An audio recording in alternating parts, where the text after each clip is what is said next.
சகரன் சக்கரவர்த்தியா இருந்தாள். அந்த சகரனுடைய புள்ளதான் அசமஞ்சன். அசமஞ்சனுடைய புள்ளதான் அம்சுமான். இந்த பாகவதத்தில் அசமஞ்சனை பத்தி சொல்ற போது குழந்தைகளை எல்லாம் ஆயிரக்கணக்கான குழந்தைகளை சரையூர் எடுத்து போட்டுவிட்டாள். எல்லாருமா வந்து கத்தினாலாம். அதுக்காக அக்கறைக்கு கப்பல்ல வச்சு அனுப்பிச்சு விடுதுன்னு சரையூர் ஜலத்துல படகை வச்சு குழந்தையை தியாகம் பண்ணினான். தர்ம விரோதமா இருக்கிற குழந்தை வேண்டாம்னு அப்படி சொன்னாள். அதனால துரியோதனன் பிறந்தன்னைக்கு கழுத மாதிரி கத்தினானா. துரியோதனன் பிறந்த குழந்தை விதுரர் வந்தாராம். திருதராஷ்டிரனையும் காந்தாரியும் கூப்பிட்டு, அம்மா இந்த பய வேண்டாம், பாக்கி 99 புள்ள நல்லா இருக்குன்னு சொன்னாலாம். இல்லை பிள்ளைய நான் வந்து அதுக்காக தியாகம் பண்ணுவேனா, ரொம்ப பேரை அழிச்சு விடுவேன் வந்து சொன்னாலா. காக்கல்ல. அது அப்புறம் காந்தாரி சொல்றாள், அந்த பிரபு சொன்னானே விதுரேன மகாத்மனாங்கிறாள். என்ன காந்தாரி சர்வதர்மசாஸ்திரமும் தெங்கலே கிரமத்திலே தர்மசாஸ்திரம் கேட்கணும்னா காந்தாரி கேளுட்டாளாவா. அது காரணம் காந்தாரியும் தர்மதர்ஷினியும் இருக்கு.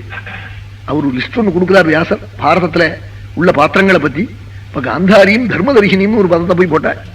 தர்மம் அவளுக்கு தான் தெரியுமா. காந்தாரிக்கு ஸ்திரீகளத்துல அதனால ஆயிரக்கணக்கான சூத்திரத்தை எழுதிவிட்டு தர்மத்தை சொல்லிவிட்டு, நான் தர்மம் சொல்றது கொஞ்சமா தான் சொல்லியிருக்கேன் ஆபஸ்தம்பர் 2 இடத்துல கேட்டுக்கோன்னு விட்டார். கடைசி சூத்திரத்துல ஆர்டேன்னார், ஸ்திரீகள்ட்டையும் அப்ராமணாட்டையும் கேட்டுக்கோ. ஸ்திரீகளிடத்திலையும் வர்ணசேஷங்களிடத்திலையும் அப்ராமணாட்டையும் கேட்டுக்கோ வா சொல்லுவாள் விட்டாள். புருஷனிக்காய் உடைக்கப்படாதுன்னு நமக்கு தெரியுமோ, ஸ்திரீகள் உடைக்கப்படாதுன்னு அதுவாழ்க்கையும் வழக்க புருஷன் அணைக்கப்படாதுன்னு நமக்கு தெரியாது. விளக்குன்னா இந்த லைட் இல்லை, இதுக்கு வழக்குன்னு பேர் இல்லை. இது ஒன்றுலையும் சேர்ந்தது இல்லை. சாப்பதவோ அணையெல்லாம் இது வந்து எப்போ ஒன்னாலும் எதை ஒன்றும் பண்ணலாங்க. இவங்க அந்த குத்தி வழக்கு தான். அதனால தீபத்தை வந்து குமான்கள் போய் சமனம் பண்ணப்படாது, ஸ்திரீகள் தான் பண்ணணும். ராத்திரி எரிஞ்ச விளக்குல காலம்பரை ஏற்றப்படாது. ராத்திரி எரிஞ்ச விளக்கு இருக்கு பாருங்க, அது சோர்ந்து போய் நிற்கிற போது அதை மறுபடியும் வேலை வாங்குறா போலையா. அவன் இங்கேருந்து கும்பகோணத்துக்கு போயிட்டு வந்த மாட்டை மறுபடியும் கும்பகோணம் கட்டுவணும், அது கட்டப்படாதா. அது மாதிரி அந்த தீபத்தை உடனே அதுலேருந்து ஏற்றப்படாதா, ஏற்றி அடுப்பில் வைக்கப்படாதா.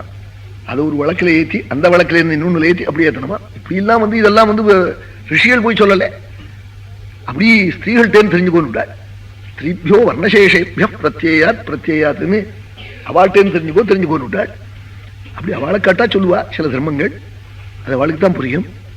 ரொம்ப பேர் குழந்தைகளை இதில் தள்ளிவிட்டா அதுக்காக தர்மத்துக்காக விரோதமா இருக்கிற பையனை கொண்டு போய் அக்கறை சீமையில தள்ளிவிடுன்னு படகுல வச்சு தள்ளிவிட்டான் ராஜா. சகரன் அசமஞ்சன்கிற பிள்ளையே. அந்த பிரபு பாதி சரையூர போயிட்டு இருக்கு, அகாதமான இடத்துல போயிட்டே இருக்கோ பொட்டுன்னு சரையூர் ஜலத்துக்குள்ள குதிச்சான்.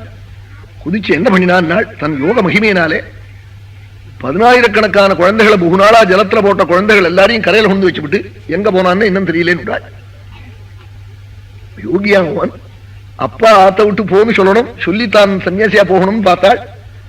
அப்பா நல்ல வழியில சொல்லுவார்னு தோணல, ஏதாவது கோவிச்சுண்டாவே சொல்லட்டோம்னு பார்த்தார். கோவிச்சுன்னு சொன்னா பறந்து போட்டாள். போற போது அத்தனை குழந்தைகளையும் கரையேற்றி வச்சுட்டு போட்டான்னு விட்டாள். அத்தனை குழந்தைகளையும் உயிர் வச்சுட்டு போட்டாளா. ஆமா, அயோத்தியா வாசிகள்லாம் ஆச்சரியப்பட்டாளா. அப்படிப்பட்ட புண்ணிய புருஷாளா. என்ன யோகிகள் எத்தனையோ 10 வருஷத்துக்கு முன்னாடி போட்ட குழந்தைய தூக்கி கரையில வச்சு கொடுக்கறதுன்னா யாரால முடியும்? அப்படி பண்ணிட்டு போனாளா. எல்லாம் முடியும் நம்ம மொத்தத்துல. பாரத யுத்தம் முடிஞ்ச உடனே இங்க பார்த்தாலும் ஸ்திரீகள்லாம் வருத்தப்பட்டாளா. வியாசர் தெருவுக்கு போனார். ஒத்தரும் வருத்தப்படாதீங்க. யாராருக்கு இந்த யுத்தத்துல மரிச்சு போன பர்த்தாவையோ புத்திரனையோ பிதாவையோ பிராதாவையோ பந்துவையோ மாதுலனையோ பார்க்கணும்னு எண்ணம் உள்ளவாள் எல்லாரும் இன்னைக்கு ராத்திரி கங்கா தீரத்துக்கு வார்ப்போம். நான் எல்லாரையும் உங்களுக்கு காண்பிச்சு விடுறேன். அவளோட சிவந்து போகணும்னா அவளோட ரசத்துல பரப்பு போடுவோம், இல்ல வேண்டாம்னு எண்ணம் இருந்துடுவோம் சொன்னாள்.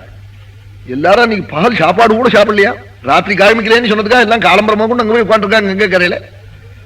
வியாசர் வந்தார். அஸ்தமிச்சது 7 மணி ஆச்சு, 8 மணி ஆச்சு. என்ன ஒரே அடியா பட்டப்பட்டான்னு சத்தம் கேட்டுது.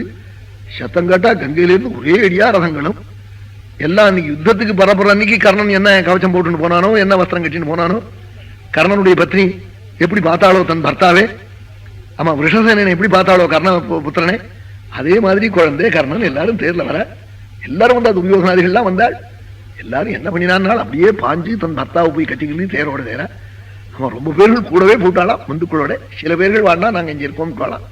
வீடு வாசல் எத்தனை ஊருவாருவா போட்டிருக்கோம், அதெல்லாம் உணா போவானேன்னு அப்படி தங்கி இருந்துட்டான்னு விட்டாள். அதுலயும் பரீட்சை பண்ணி விட்டாள்னே. அவன் ரொம்ப பேர்கள் போயிட்டாலாம் கூட. ரொம்ப பேருக்கு இறங்கிவிட்டா பார்த்துக்கிட்டுன்னு விட்டாள். பாரதத்துல இதெல்லாம் ரொம்ப ஆச்சரியமான சரித்திரம். மகாபாரதத்தை போல ஒரு புண்ணிய கிரந்தம் இந்த இடங்கள்லாம் படிக்கவே முடியாது. அவன் வியாசர் எழுதின ஒரு கிரமம் இருக்கே, படிக்க முடியாது. ராஜாஜி என்னமா இதை சொல்றாள், அப்படியே ஹிருதயம் ஒரு ஹிருதயங்கிறாள் அப்படி சொல்லுவாள். இந்த இடங்கள்லாம் கேட்டுவிட்டு அப்படி வருத்தப்படுவார். அவர் இந்த வயசுல கேட்டுவிட்டு ஆச்சரியப்படுவாள். அதுவும் அந்த ஸ்லோகம் சொல்ற போது அது ஒரு முறை திருப்பி திருப்பி சொல்லுவாள் சபையில. அந்த சப்தமே காதை போய் என்னமோ பண்றது. வேதம் சொல்ற போது ஒரு நாளைக்கு சொன்னால் சபையில, என் ரத்தங்கள்லாம் கொதிக்கிறது, 5 ரிஷியினுடைய ரத்தம் ஓடுறது என்கிட்ட என்ன சொன்னாள். அதுல இருந்து அவர் ஸ்ரீவத்ச கோத்திரம்னு புரிஞ்சது. 5 ரிஷியினுடைய ரத்தம் உள்ள ஓடுறது, கொதிக்கிறது எனக்குன்னு சொன்னாள். அப்படி பாரதம் பெரிய புண்ணிய கிரந்தம். ஒரு மணி காட்டா 100 கோதானம் பண்ண புண்ணியமா, யோகோஷதம் கனகசங்க குரம் ததாத்தின்னு அப்படிப்பட்ட சரித்திரம். அப்படி நாமசங்கீர்த்தனம் சமஸ்த பாபத்தையும் போக்கும்னு குந்தி வாட்டுக்கு பரப்பிட்டு போயிட்டு இருக்காள். எல்லாருமா போய் பிடிச்சு விட்டாள் நடு வழியில. குந்தியே பாண்டவாள், அம்மா என்ன இப்படி காட்டுக்கு போயிட்டு இருக்கே உத்தர திக்க நோக்கின்னு கேட்டாள். இல்ல நீங்கள்லாம் நன்னா சௌக்கியமா இருக்கிற போது நான் பகவானை பஜிக்கிறதுக்காக போகணும்னு போறேன்னாலாம், நாங்க ஏதோ தப்பு பண்ணிருக்கோம் அதனால நீ கோச்சுன்னு போறேன்னாள். அதெல்லாம் இல்லை, அப்படிலாம் ஒன்றும் தப்பு பண்ணல சொன்னாள். பின்ன ஏன் போறேன்னு கேட்டாள். இனிமே தெற்க திரும்புறதில்லை, உத்தர திக்கில் போய் பகவானை பஜிக்க போறேன்னு சொன்னாள். பாண்டவாள்லாம் ரொம்ப கெஞ்சி கேட்டு பார்த்தாள். குந்தி தீர்மானமா சொல்லிவிட்டாள், இனிமே ஆத்துக்கு வரமாட்டேன்னு விட்டாள். இப்ப கடைசியில ஒண்ணு சொன்னாலாம் குந்தி, என்னிடத்துல வாஸ்தவமான பிரியம் உங்களுக்கு இருந்தா ஒரு காரியம் நீங்க பண்ணணும்னாலாம். என்ன, நீங்கள்லாம் எனக்கு எப்படி புத்திராளோ அப்படி மூத்த புள்ள எனக்கு கர்ணன், அவன் யுத்தத்துல காலம் ஆயிட்டான், அவனை புண்ணிய காலங்கள்ல நீங்கள்லாம் நினைக்கணும்னு சொன்னாலாம்.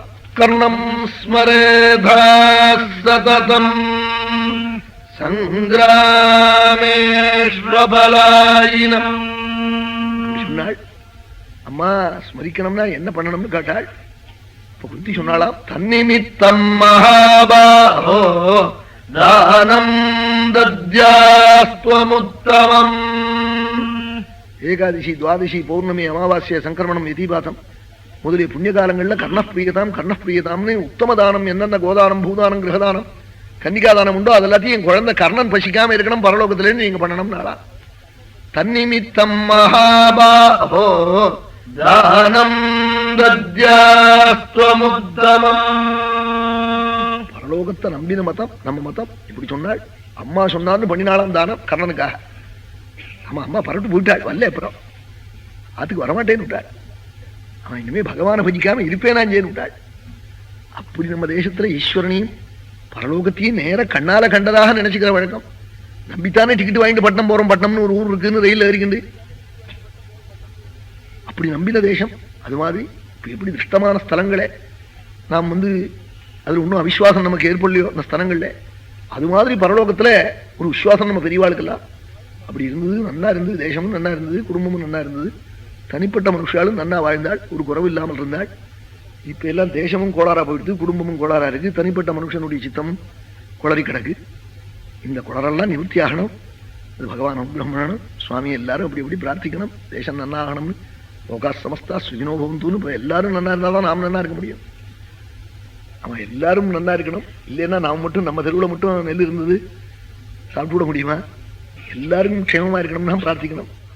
நம்ம ஊர்ல இப்ப 10-20 பேர் சேர்ந்து வாழை போட்டா திருட்டு போகாது, ஒத்த மட்டும் போட்டா எல்லாத்தையும் கொண்டு விடுவான். சமஞ்சன் மகா யோகியவன். இப்படி சுக்காச்சாரியால் அசமஞ்சனுடைய பெருமையை இப்படி எடுத்து சொன்னாள். ராமாயணத்துல சொல்லல, இங்க சொன்னாள்.